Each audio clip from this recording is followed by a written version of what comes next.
Oh, yeah. We went out and saw a little flick. Oh, yeah, we did. A couple weeks ago. Controversial film. Now, who has heard of this movie, The Sound of Freedom, everybody? Let's see in the chat what everybody thinks. Yeah. Because now, let me just introduce the strangeness of what I've seen in the reaction to this movie.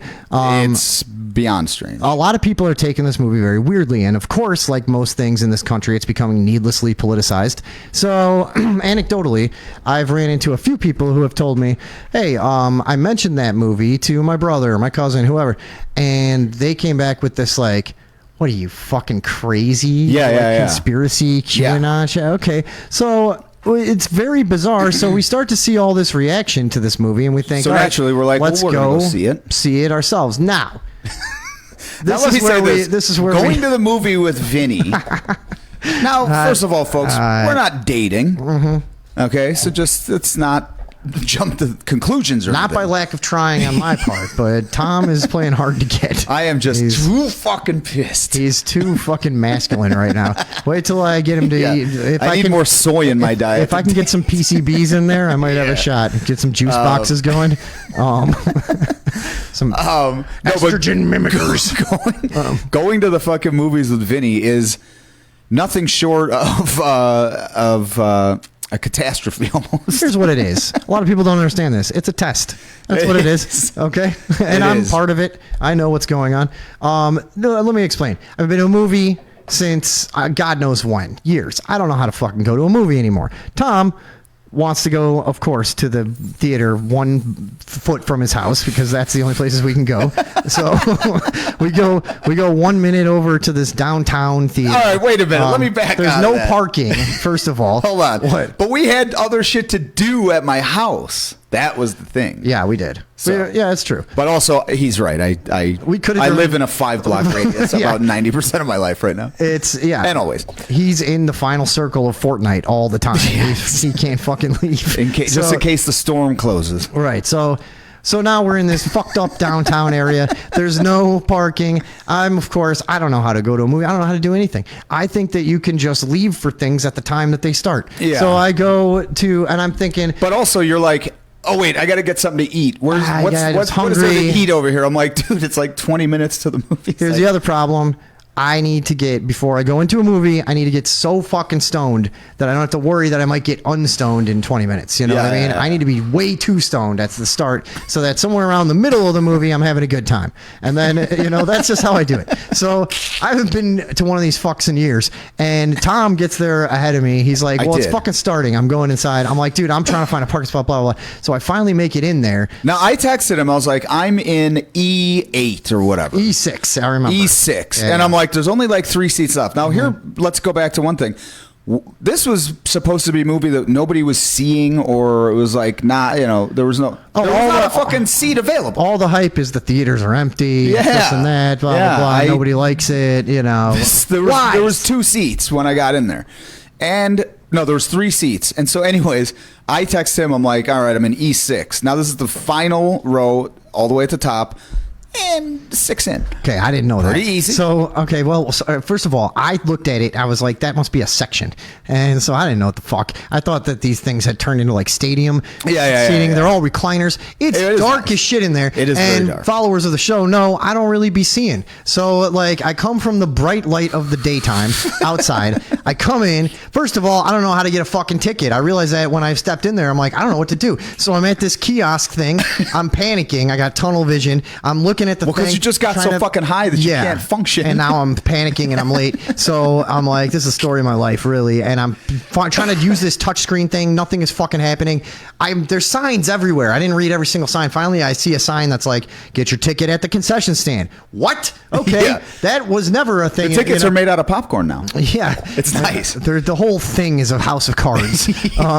So I go to the fucking popcorn guy, get my ticket. Who saw that coming, first of all? Whatever. I tell him where I need to be. And those guys are very capable, by the way. He gives me the right ticket. I go in the theater just as the opening scene is starting, and it's a very dramatic scene. Yes. Everybody, now this is a serious fucking movie, and everybody's just, And this motherfucker I'm shuffling like through shuffle blind. through the front, like sorry, Completely blind. dude. I could not see more than 1 foot in front of me, and it's a combination of the fucking actual darkness happening from the outside, and then also the stonedness, the nervousness. I started to have like a panic attack, and I'm like, people are looking at me weird too because they can tell I must have just looked like this. Yeah, living dead, folks. And I'm like just trying to think. I'm like, how does he had a cucumber and some hummus the whole time? You can't see, but I'm also the stoned thing of like, what does a person do? How do my arms go? Yeah. And I'm like, so people are fucking looking at me. I finally see the letters. Okay, E. I find E. I'm like, all right, what do I do? I don't know which side I'm on. I see him at this point. I don't know if one is over here. He's fucking whatever's over 5 here. feet from me. So I start I'm like, you know what? But I'm not going to exclaim. Everybody's in recliners now. Anything. Their feet are way the fuck out. You got 6 inches to go by on this tiny, it's like 2 feet tall. So I'm trying to hold on to this railing. It's like the height of my knee. The way you looked shuffling by was fucking incredible. Really. It was incredible. Tom told me, I said think you sorry. were facing the weird way too. Tom told me when I went past, I said sorry to an empty seat. Oh yeah. And then the seat that was next to me that he should have sat in. So now I'm like, I can't just stand I can't just stand in front of someone to look at them like 2 feet from their face while they're trying to watch this movie. And I'm just going, is that a person? Is there someone in this? So now I'm just walking. It seemed to me that there was feet fucking everywhere. There was triples. I couldn't see. I finally I'm like, I don't know what I'm doing. I'm just going to maybe walk to the end and leave and go out of the theater. So I get to the end, couldn't even see. I walked into a fucking wall. I walked straight into a wall. I by the glory of God, I look down and it's dark enough in that corner, whatever I can adjust, and there's one empty seat at the end of the row. I just go, that's what I'm fucking doing. And I sit in there and I look next to me and there's this teenage guy and his girlfriend sitting there, and they both look at me kind of weird, probably because they thought I was on heroin or some shit. Yes. And they both look at me weird, and I went like this. I was like, guys, sorry, I can't see. I'm going to have to sit by you over. And they couldn't hear me, so they go, what? And I go, nothing. So that's how weird it was. Now I'm just in a fucking... Now from my perspective, I see Vinny come up the stairs and I'm like, oh, good, here he is. And then he just somehow fucking turning and spinning. And then just kind of like comes through and is like not still kind of spinning around and shit. Dude, it goes by me. I had no clue what says excuse me to nobody in the chair next to me where he should have sat. Continues That's walking. That's the ticket I had. Walks into the wall. And then fucking just falls into the last seat because it's there. And so I'm like, oh, all right. Well, I guess he's sitting over there. I didn't have anything to drink, nothing to eat. No. I had nothing, and I was like, I didn't either. I couldn't get back up though. I'm like, I just had to sit there like, and then you're trying not to lean towards this guy. This fucking guy's like 16, and his girlfriend. You should have put your hand on his leg. I'm trying to lean against them, and they're like cuddling and stuff. I'm like, oh, God. You should have been like, guys. Yeah, I got this. I understood. You didn't have to actually grab my leg. Creep. So now the movie kicks in. Now let's get serious here, everybody. Yeah, but here's the thing: is before we go all the way in, I was kind of glad when you passed me by and then fell in the chair over there because. During the movie, I thought several times, like, I'm glad we're not sitting next to each other because this is a serious movie, and I would have cracked the joke right there. It's impossible. It's impossible for us to sit. Some people have the type of friendship that there is no topic that you can't. Like when we're in private, it's way worse than God, here. yeah. It's just the exploratory conversations that we have delve into all manner of just horrible, detestable, depths of just disheartening fucking evil. Yeah. So it was good. I thought that we were separated by some strangers. So so now the movie gets going, right? Yeah. We're talking again, Sound of Freedom. This whole thing has had this big reaction. We're expecting that this movie is gonna go. We saw it was a QAnon. Yeah, this is what the media is saying. It's a conspiracy theory thing. So we think, great. That's how we fucking found out about it in the first place. Right up my alley. Is they go, this thing is a QAnon fantasy about child sex trafficking. We're like, okay, well then we need to fucking see that. But, obviously. So, anyways, we're expecting this to go into some of the type of like Franklin cover up, Epstein Island. Yeah, any of the cases. Politicians, blah blah blah, stuff like that. Here's the thing that blew me away. It doesn't. It's a true story about a Homeland Security agent named Sound of Freedom. Spoiler alert. Yeah, his name's Sound of Freedom. Yeah, and Sound of Freedom works down on the border for Homeland Security. Yeah. He gets involved in some kind of child sex trafficking task force, right? So they're intercepting children. Now he wants to take it a step further and start going after Because his hands are tied. Yeah, by regulation. His hands are tied by the chief. And now, you know who doesn't like that? Sound of Freedom. Yeah, Sound of Freedom hates regulations. Yeah, he's not going to be regulated. He decides he's going to go down by the establishment. Right. So he talks in the higher ups into letting him go down to investigate the South American child sex trafficking ring. And then while he's down there, he likes it. No. Yeah, no. he gets into it. Then when he's down there, he wants to take it a step further and go after higher ups. And the people back in the U.S., the chief calls him up. Sound of Freedom! You're $10,000 over budget. Yeah, you get your ass back here, or you're fired. Yeah, and he's like, Sound of Freedom is like, fuck you, chief, man. Yeah. I don't care. And he quits the whole deal anyways, and goes on to privately through private funding. Expose and take down child sex trafficking rings basically on his own with private investors that he meets and stuff. Insane. And here's the other thing to exit from the movie. To this day, this guy, what's his name again? I'm sorry. Tim Ballard. Tim Ballard. To this day, this guy runs private organizations rescuing children from child sex trafficking. So this is the story. Yeah. And also the story is about a South American, Brazilian, I believe. Yeah. Colombian cartel that is dealing in children. This is not some sort of a freak out fantasy. It's a true story when they have video of it. And here's the other thing. So once all those outlets that were saying it was some sort of fucking wild conspiracy, QAnon, masturbatory piece, once they realized, okay, well, we can't really go with that angle, then they started saying, oh, this is all embellished. He's exaggerated all the experience. Hey, it's a fucking movie. Mm-hmm. What do you want? You want 15 hours of them sitting around the office fucking looking at pictures and papers, trying to piece together where the fuck this kid might be? Mm-hmm. They made it into a fucking action movie.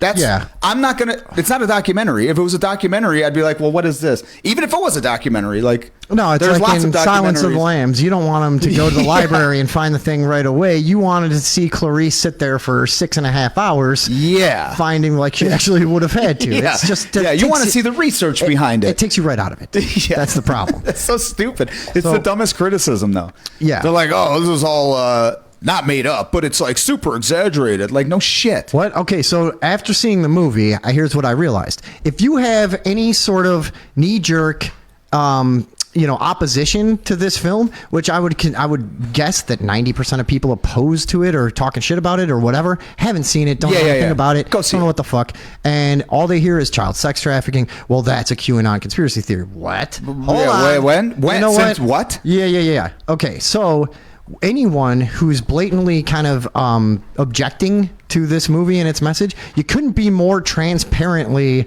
pro child sex trafficking, right? Like, that's what that is. I don't know if you understand the team you're picking there. Like, the side you're choosing to be on is really weird in this case. You guys get what we're saying, right? This movie didn't say anything crazy at all. No, it was about a fucking real crime ring in South America that was kidnapping kids under the guise of a model. I don't want to give too much of it away. Okay, so we got it. So let's see what Rolling Stone had to say about it. Do you want to? Sure. Because this is the best example I found of just a weird, what is your objective? What is your angle here? Article. Yeah, let's take a look at this. Yeah, let's get that formatted correctly in season 2. In season 2, baby. All right. Population there we Truth. go. Hey, look at us. Okay. All right. Hey, Sound of Freedom is a superhero movie for dads with brainworms. Wait, this is not the right Sound one. of Freedom. That's the one you sent me. I think it may have switched while, when it goes ahead one or something. The other one said it's a QAnon. Sound of Freedom. Oh, whatever. This is good enough. Sound of Freedom is a. This is it. Sound of Freedom is a superhero movie for dads with brainworms. The QAnon tinged thriller. Jumping around. The QAnon tinged thriller. Jesus Christ. About child trafficking is designed to appeal to the conscience of a conspiracy-addled boomer. Okay, so what is this? What? Why? Well, I'll tell you why. Okay. Now, here's something that people might not realize: the editor-in-chief over at Rolling Stone was recently caught himself in a little bit in a little turmoil, controversy, by taking one of his reporter's stories and taking a piece out, because he's editor-in-chief. He took that before it was published, took a piece out of it. It was about the guy over at CBS, the producer that was busted for a bunch of child porn and all this shit. Right, I heard about that recently. And so these guys were friends. So he took that story and was like, oh, no. Because he was also getting indicted for something else. It was like some sort of fraud, whatever. So he left that in. And that was it. But he took that out. And the reporter was like, hey, wait, when they saw the story, they were like, what the fuck? You mess with my shit, Yeah. And then he was called out on it. And so he recently had to do. But so this is why. Because for some fucking reason, that exists at the top, like the elite levels of fucking influence. And they're blatantly protecting each other. Yeah, So like you don't. editor, I don't care if it's your fucking buddy or not, dude. To condense that down, Chris Cuomo is who we're talking about, who is right. No. This guy's name was what the fuck was his name? I actually don't have it on me. But Well, there's another. There's Jordan a bunch Meeks. It was Jordan Meeks. What's funny is if you try to find out about a person in mainstream media, like arrested or fired It's for everyone. pedophilia, it's all over the fucking place. I got that's like 50 of them right here. Yeah. Chris Cuomo. There's a New Day producer John Griffin pleads guilty. CBS sports producer Daniel Barron was arrested and charged with blah blah blah. Dude, it goes on. Yeah, Anthony Gary Goddard molested him. Whatever. So this is my point: is like the concerted effort at the top of these like mainstream outlets to smear a movie that is clearly just a movie about doing something that everyone would be on board with if given that choice. You know what I mean? Yeah. It's so fucking suspicious. So the Rolling Stones so already been insane. caught covering up some pedophilia for their friends. Now let's see what this article has to say. Do you want to just look at a little bit of it so we Sure. can yell at it and then we'll move on? Hey, why So I not? think we've made our point here, everybody. Yeah, we know what Okay, so Could it be any more obvious that there is a creepy element of the mainstream media trying to cover this stuff up? yeah, I mean, come on, and guys. just smear it and you know what I mean, minimalize it, marginalize it. That's it. It's so weird to me, though. We can read this article in a second, but it is so weird to me to show your hand like that. Yeah. They don't That care. doesn't- They just don't care. It's fucking They just weird. don't, yeah. I They're mean- like, oh no. They're like pro. But look, but see, here you see how it manifests in society. Now there's plenty of people just reacting like, that's crazy stuff, because it's like they have successfully tied the fucking people who go, oh, Biden is in the White House basement eating a Yeah, baby that's brain true. today. Yeah. They think that's the same as this, and they've done that successfully. And I don't care. This is why I just want to join the Illuminati at this point. You all fucking deserve this. Yeah, this is it's insanity. Okay. All right, let's take a look at this article, folks. Based on a true story I heard from somewhere across the theater. Okay, well, you didn't have to rely on that source solitarily. You could The have. guy has been talking about it for years. Yeah, I checked up on it. It's all been fact checked. It's all pretty much true. All the main points of the story. Yeah, You know what I mean? 100%. Yeah, And so the odd part is that nobody seems to find it interesting in the mainstream. right. It's the most interesting story I've ever fucking heard. What they're estimating to be $150 billion a year child sex trafficking world economy. It's like, this is, or did I say that right? Yeah, Whatever, $150 billion a year. Yeah, so It's overtaken drugs. this is not interesting. It's the thing is nobody's touching it. It They're doesn't acting like it's matter. some sort of weird fringe thing. It's like, no, dude, it's fucking. How could you fall for that? All right. All right, so based on a true story I heard from somewhere across the familiar words had appeared on screen, and an elderly man had taken it upon himself to read them aloud to the rest of the sizable audience seated for a matinee showing of the anti-child trafficking thriller Sound of Freedom, starring Jim Caviezel. For the seasoned moviegoer, this phrase is a joke. We know the cinema will stretch almost any truth to the breaking point, and the rank insecurity of such a pronouncement is the foundation of the prankish opening titles of Fargo. But this crowd, I could tell, would view the events depicted over the next 2+ hours as this is entirely literal. This is criminally misleading. Don't you think? I Yeah. mean, like, it's absurd. Why try? Look, this is Rolling Stone. Yeah. If I can vet this on my fucking laptop from my house in 10 minutes and be like, yeah, this is all pretty much I mean, at least proven. the meat of the story is documented fucking like law enforcement stuff, you know? Yes, Like, exactly. Yeah. Yeah, these are arrests made and people saved. That's not fake at all. Okay, so anyways, but yes. Caviezel, best known for being tortured to death in Mel Gibson's The Passion of the Christ, has become a prominent figure on the conspiracist right, giving speeches and interviews in which he hints at an underground holy war between patriots and a sinister legion of evildoers who are harvesting the blood of children. Does he? It's another one of these fucking people that has to write I just fell asleep while you were saying that. Yeah, I mean, he's trying to fill what, a half page here? Come on. They have like a fucking and it's like cyclical style of like, you're not a conscious rapper. Just say what it is. Just like You don't have to have beats in it. Right. Just fucking say what you say and shut the fuck up. Yeah. And who is this? You know what? We forgot to check who this is. You know Ashley Judd doing the fucking slam poetry. Let's fucking relax here. This is Miles Klee. Okay, good. Every single always a stupid name. Every single time. Miles Klee. It is never a Brian Johnson or even like a Alejandro Ramirez. And again, he's attempting to sort of dupe the most fucking dim-witted of pseudo-intellectual types who are just going to accept any explanation that satisfies their bias. So this, if you apply a single tad bit of critical thinking to it, falls apart under the tiniest bit of scrutiny, right? It's like, dude, what are you trying to say? This is like, you're not giving any facts. You're not making a point. No. You're just smearing. Vaguely describing it in a smearish way. Yeah. It's what is that? Like, it's snide, but there's like a thing that it's deriding. That's what it is. It's deriding it. Yeah. Right. I think so. But yeah, now here's the weird thing. Okay, so Caviezel, best known for being tortured, blah, blah, blah. Yeah. Giving speeches and interviews in which he hints at an underground holy war between patriots and a sinister legion of evildoers who are harvesting the blood of children. I didn't hear him say that. I don't know. But if he doesn't, how do these guys not get sued? I don't know. But like, wait, he's a fucking actor.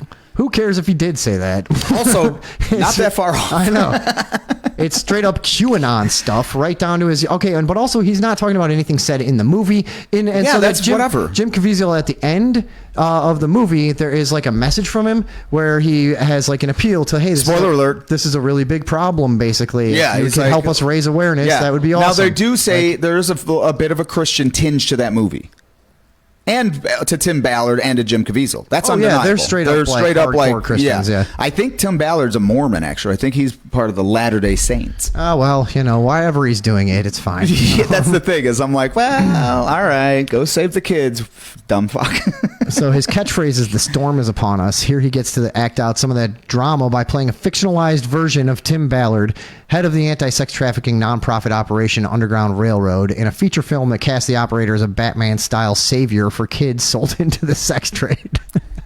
They were going on fucking army missions and shit. Yeah. What are you talking about? He didn't have like fucking flash bombs and batarangs. Right. Yeah. He was doing shit. He was like making connections and using resources. Like, I guess that is Batman. Yeah, he did. His clothes were like skin tight like Batman. They were wearing all those like the fatigues. Tight, like dark, kind of Batman-y, I guess. I guess in that's a way. True. He should have worn a mask. He's Sound of Freedom. Yeah, Sound of Freedom needs a mask. He fucking needs a mask. I'm going to design a mask for Sound of Freedom. But yeah, I mean, we see what's going on here. Yeah, so what do you guys think? What are people saying about this? Yeah, this is just basically this article, and all of these articles just go on to do this exact same thing. They just try to minimalize whatever reason. And there's no one, and there's the movie. And there's no point being made about like, hey, in the movie they tried to say this and it's actually this. Yeah. No, there's not one thing like that. Don't see it. It's fucking crazy. Yeah, it's just if you like this true story about a fucking one dirt village Colombian fucking sex trafficking ring. They didn't even talk about politicians. They didn't talk about anything. There's one scene in the movie where they show like a rich American guy, but even he is in South America to fucking get a child prostitute. Yeah, and it's like they don't talk about shipping. They talk about shipping them around the world, so they imply a little bit of it. Yeah, but they don't talk, dude. They don't go into, and we were disappointed about it. Really. I know. I wanted a little more depth with the. Show him going to a fucking Saudi Arabian prince at least. You don't have to make it a white guy. Yeah, that's fine. Yeah, I know you're not going to. Yeah, but the other shit, I lost it. I had some. What were you just saying? God damn it! That they didn't go in any of the supposedly conspiracy theory oriented realms of this topic, or I think I was still thinking of Sound of Freedom's mask. Okay, yeah. We'll kick around a few design ideas. Yeah, we'll get back to you guys. No, yeah, it's absurd though. I don't understand the. Well, I mean, I do. I guess I do under. That's the weirdest thing about this. It's like taking the stance that they're taking. It's unavoidable for a lot of people to think one thing. Like, oh, you're covering for pedophiles. Yeah, that's there's the no only other conclusion. What Yeah, else that's is it. this? I saw the movie. I've seen the guy interviewed ad nauseum. I have looked into the story. I've looked into the organizations. It's all fucking there. So when I see this all going on, I'm like, oh, well, you're running cover for The something. whole world is pedophiles. How's this going? Yeah. There we go. Yeah, the whole world is pedophiles. Rolling Stone, CBS, ABC, you name it, CIA. PBS, PB&J. Oh. So yeah, all right. Anyways, we did that. Yeah, Sound of Freedom. Yeah, so Guys, go see it. Fuck it. it was a pretty cool movie. It was a good movie. Here's the other thing about the movie. I actually liked it because it wasn't. I told Vinny after. I haven't seen a movie in a long time that actually takes a couple beats. Everything is always like boom, boom, explosion, boom, boom, car chase, boom, boom. You know what I mean? Maybe it's just the movies I'm watching because all I watch is superhero movies. You know there are other tabs on that genre thing. Like, yeah. But yeah, it was like finally a movie that was just like it seemed like a throwback to me almost. It was. You could tell that it was made by a did foreign have production company. It You had know what like I mean? the pacing of like Seven. Remember Seven? Yeah, And the like that. story's evolving, but it's But it's not, some slowness. Yeah, but it's right. good. It's like a tension builder. It was shot artistically. Yeah, I thought it was done well. fucking good. Like Yeah. when I saw it, I was Yeah. like, well, it was a good movie, but it was also like a good movie. Mm-hmm. I was like, Sure. So yeah. We got a couple well of comments. If you spent. want What to, do you got? if you want to grab that next, we're going to talk about UFOs next, Oh, guys, and I'll boy, are address we. a couple of these comments in the meantime. Cadence Ann says you two are definitely conspiracy-addled boomers. Oh yeah. Well, for your information, God damn it, I am a millennial. And I am Gen X. Yeah.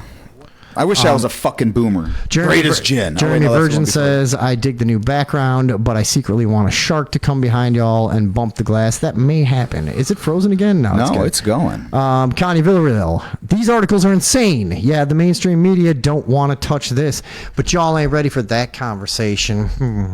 Mm-hmm.